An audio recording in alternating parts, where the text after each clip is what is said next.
मित्रांनो, आजचा विषय आहे नाना पाटेकर आणि पंकज त्रिपाठी.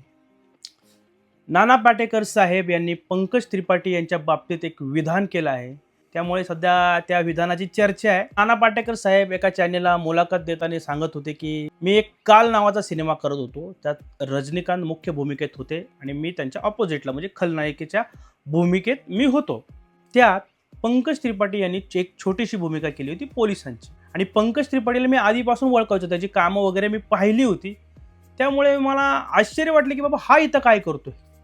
म्हणून मी पंकज त्रिपाठी यांना बोलावलं आणि त्याला विचारलं सरळ सरळ, एवढी छोटी भूमिका तू का करतोयस?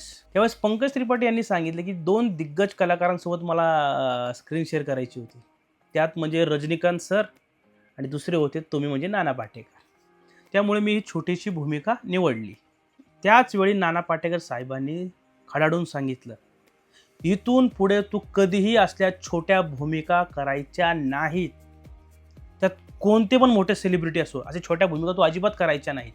कारण तू खूप मोठा कलाकार आहे, खूप मोठं नाव आहे तुझं आणि तू खूप चांगला अभिनेता आहे. त्यामुळे मला इथून पुढे तू कुठेही दिसायचं नाही आणि जर दिसलाच तर माझ्याशी गाठ आहे.